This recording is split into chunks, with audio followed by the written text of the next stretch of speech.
All right, so we are going to our 6th digital assignment, our first vector-based project. We played with vectors a little bit with our shape-based exercise. But the difference here is that we want to create something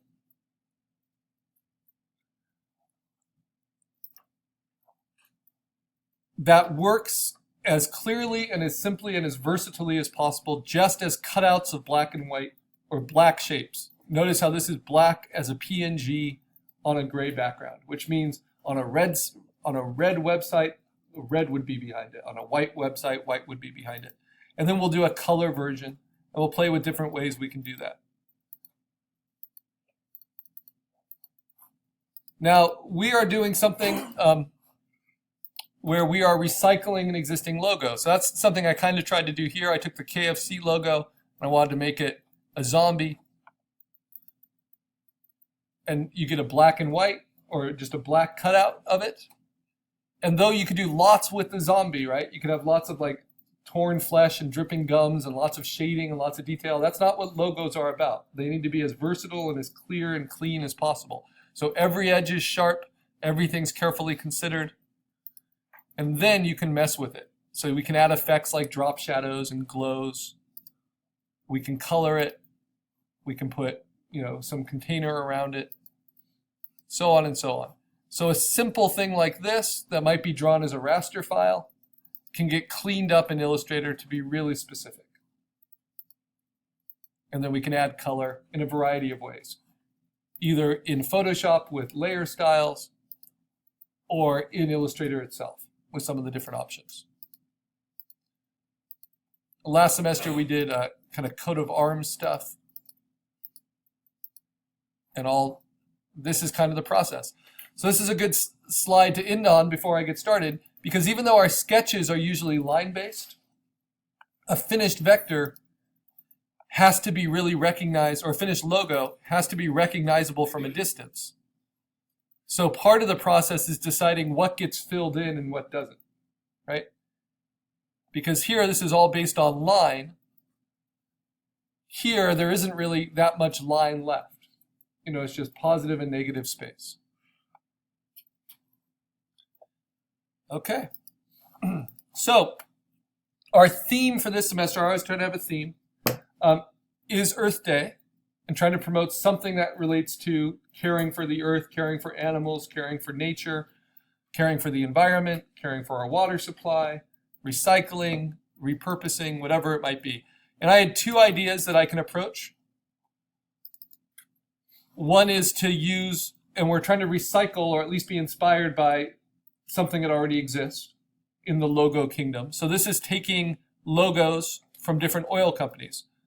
So the way I'm going to sketch this one is to composite from images I can find online, and I don't need them to be high resolution. So just very targeted image searches.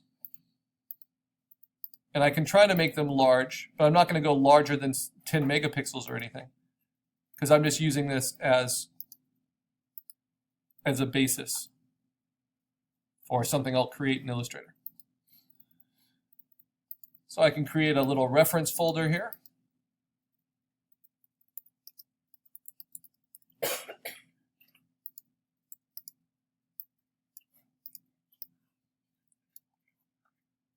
And I recommend this. Here, we even see how people are doing their own versions of things, right?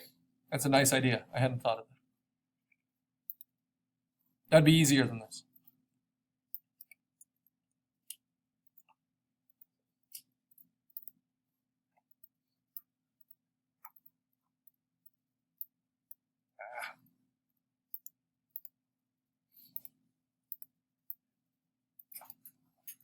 Now notice all of these are vector files, so they're really clean.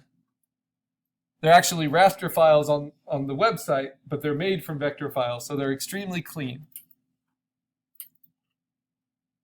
So that's Chevron. I wrote in Shell twice, but it's the Chevron logo. I'm actually going to probably steal this one. I don't know. Yeah.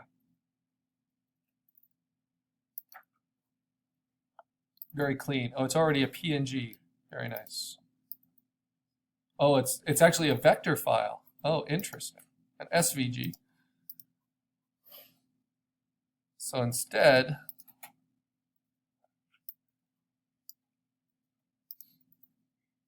just because I'm going to composite this in Photoshop, I'll keep it like this.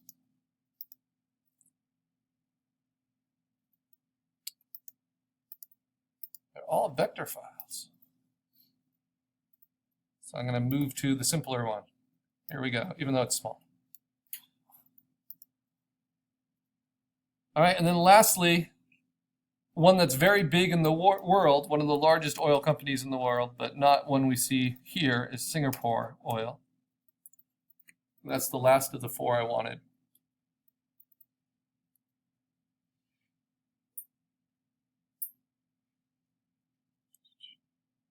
Where is it?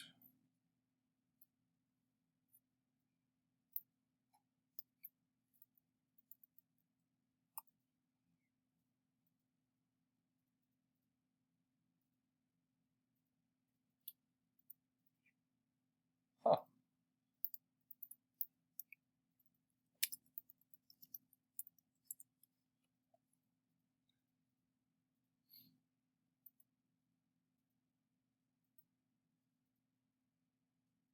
I need something that looks like a seed. And the Singapore Oil one was great. It looks like that. I'm not sure why I'm not finding it. It's probably not tagged in English.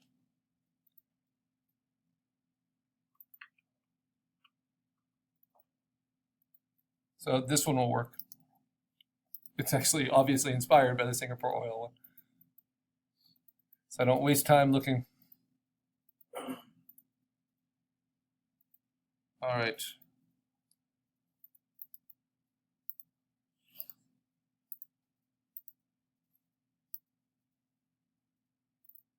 So I have my reference. Now, how am I going to make it into my design? Well, just like we composited our landscapes and everything, now we're going to composite something a lot smaller and simpler, lower resolution. I'm just going to take my sketch, leave it as my background sketch. I might build some space around it by extending my canvas size.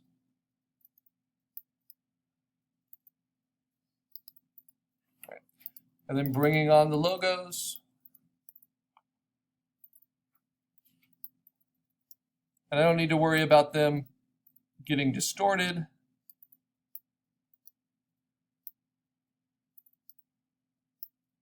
Because the whole point is I'm kind of recycling them.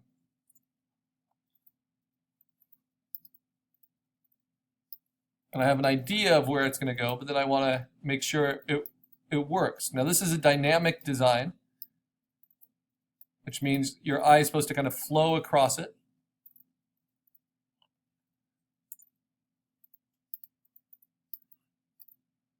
And the reward is that you kind of recognize these oil brands on your, as you go. Now the oil logos I'm not using are the logo types, like Valero is very common here in Texas, or Exxon, but they don't have a strong iconic logo, symbol logo. They rely on logo types. And I'm going to take all the logo types out of it, which is the initials BP can be considered a logo type.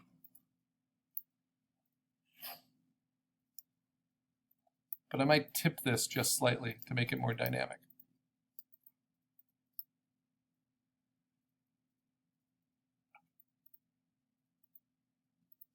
And I might make it bigger than I have it in my sketch. I don't know. So you have to play with, visual dominance a lot with logos. And so each of these is kind of screaming for attention. So my task will be putting it all together. I'm going to rasterize them so I can edit them.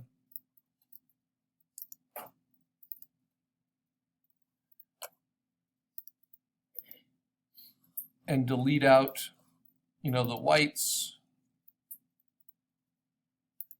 and we use all our compositing skill, right?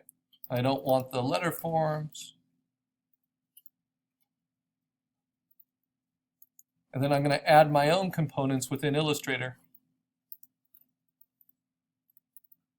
That'll make it work.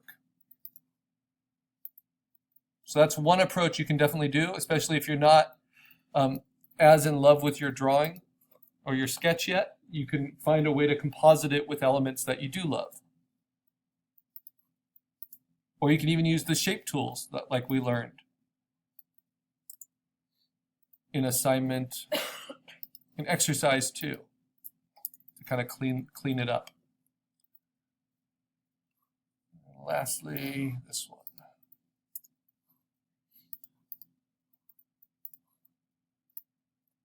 Now, I'm also not going to use their colors, at least not initially.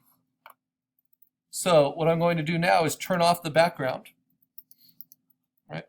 Then I'm going to go to the very top, hold down Option, say Layer Merge Visible. You'll remember that from animating. Just so they're all merged onto one layer together. And then I can double click to get layer styles, and I can give them just a black color overlay at 100% on normal mode. And that will kind of show me what they look like just filled in entirely. My only issue with that is I want the center of the BP logo to be empty, so let me empty that out quick. And logo should be pretty precise, so even though I'm at a 32 tolerance, it cuts out that shape really nicely. And if I cut it out, then white can come through it. And when I turn on the effect, that will happen. Maybe I want to do that with the stripes of the shell as well. So I might try this. Just deleting that. So that with the effects turned on, looks more like that.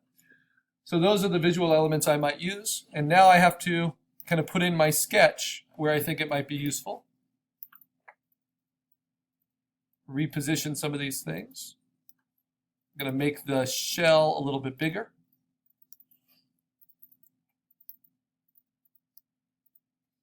Holding down Shift so it doesn't distort.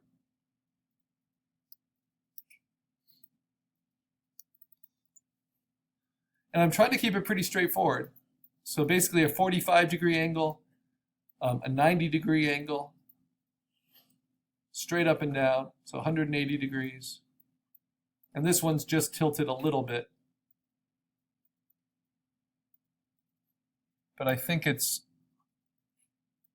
on a pretty tight angle. I can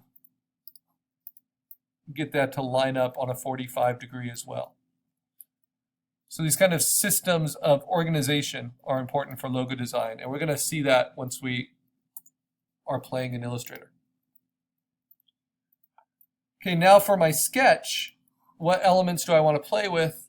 Well, these are the kind of things I thought I would add, like stems and leaves, to make it feel like this plant coming out of a seed. I don't really think I need that leaf in there. I think these are the elements, so I'm going to duplicate those, get rid of my sketch layer, and then just play with this. And this is where compositing comes in. That's why we played with this stuff first.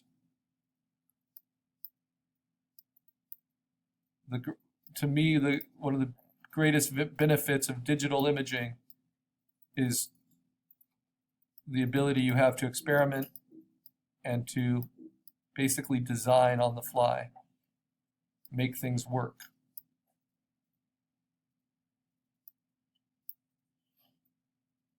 I think I'll probably use this and grow that into the stem.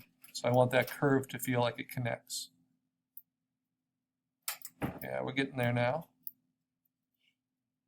Remember, the warp tool is very versatile, but I still want it to come from my hand.